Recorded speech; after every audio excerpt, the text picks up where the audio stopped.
I talk. I'm a big talker, very verbal, very outgoing. When I'm not talking, I don't feel as connected. I don't feel as included. And it's a big deal for me to feel included, to be a part of something. I hate being lonely. I hate being alone. I'm from a very big family. I'm one of 8 kids. I was the 7th of 8 kids. I'm a classic 7th. Extroverted, sensitive, Pisces, 6'3". So when I graduated college, I was privileged enough to go to college and graduate. I thought, I've had it really good. I'm going to do something very different and very challenging. I'm going to go across the world. I'm going to teach English as a foreign language in Laos. And I did that, and it was the greatest thing ever, but initially it was the hardest thing ever. And the first 2 weeks were nearly impossible. It was so challenging because of the language stuff. I couldn't talk to anybody. I was in this village about an hour outside of the capital city of Vientiane in Laos, and I couldn't speak English to people because they didn't speak English, and I didn't understand the Lao language that they were speaking with me. And it was very hard. I cried every single day the first 2 weeks, just kept crying. I'm not a big crier, but I was crying a lot. And I had to figure out Lao. I had to figure out how to speak their language in order to connect, in order to share my thoughts and feelings and understand what their people were feeling and thinking. And so I studied Lao. I was figuring it out. And Lao is a unique language. It's tonal. So you have tones.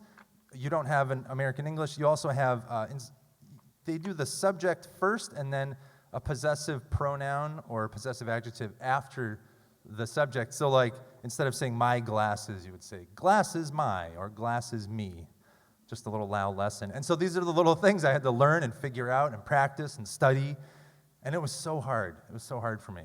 I remember it was day 2 in Laos, and I was with my homestay family, and I'd just gotten off the phone with my family, a very expensive, very long-distance phone call to my family back home, and I was in a really tough place. I was sobbing, and my homestay sister, Laksami, came up to me, and she said, Paul, are you happy? Which was very sweet and very impressive. She didn't speak very much English, and so I was very touched. It was so thoughtful. I had no idea what to say. I couldn't say anything in English because she wouldn't understand what I was saying. I didn't speak Lao, so I couldn't respond to her in Lao. And so I went to my Lao English dictionary, and I practiced and I studied, and like 20 to 30 minutes later, I came back to Laksami and I said, Koi men joplai. I am very happy, as I was weeping. But I wanted her to know that I was happy to be there. I didn't feel happy in that moment, but I was happy to be there. It was just so sweet that she was reaching out to me. But I had to practice like that. I had to look up phrases and sentences that I needed and wanted to use and learn, and I just kept at it. I kept at it. Every weekend, every Sunday, in the village I was in, I would go and there was an open meditation at the local Buddhist monastery.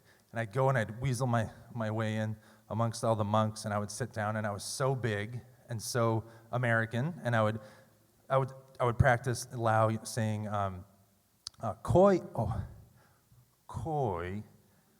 men nyai lai, and the monks around me would always giggle and get rosy in the cheeks because I was saying I am very big, and they thought that was funny. And you also weren't supposed to talk, so maybe that was why. But I was trying to connect. I was verbalizing. I was using language, and my students that I taught packed rooms of 14-year-olds in the village high school, and I learned just before lunch. I would say, proudly and loudly, I would say, "Koi," and I have to correct myself because the tones are really important. "Koi yak gin cow." I want to eat, and the children would squeal with joy and delight, and they were so excited that I would say this. When usually they were very reserved, very polite, very shy, and quiet, and so I sort of found a key to get them excited, and so I said that every day. And then I about 2 months into living in Laos, I was at the American Embassy checking my email, which I tried to do every week. I would check my email, just stay connected to people back home, and I was about halfway through the day, and I walked by the front desk staff person, Ken, who I'd never spoken with before, but I was going to show off some of my Lao skills. And so I said, Ken, koi yak bai hong nua. I'm going to the bathroom. Ken was drinking water, but then he was spitting out water and said, are you serious? In perfect Queen's English. And I said, yeah, what's wrong? And he said, do you know what you just said? And again, in perfect English. And I said, I want to go to the bathroom? And he said, you just said your penis wants to go to the bathroom. And I'm kind of like, it's still correct. But he said, koi, when you go up, means penis. Koi means you or means me or I. And he continued in English, a Lao language lesson with me. I didn't hear another word Ken said.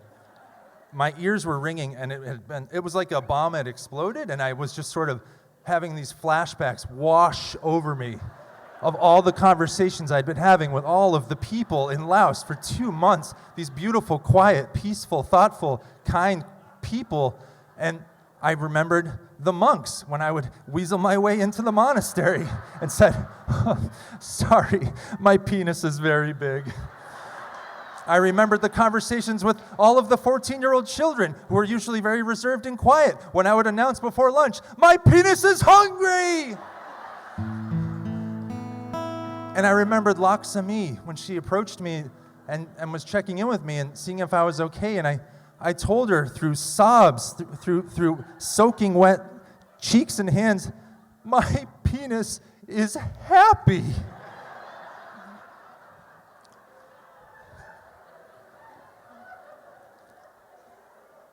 A couple years ago, I had a 2-year-old who was really developing English skills, and he's doing a great job with sentences and phrases, and my wife and I were so proud of him. And we were tucking him in. I'm tucking him in. He's wearing his cute little safari PJs, and he points down near his waist, and he says, Dada, my penis is tired. And I scooped him up, and I squeezed him, and without even a little bit of judgment, I told him, mine is too, buddy. Mine is too. Thank you.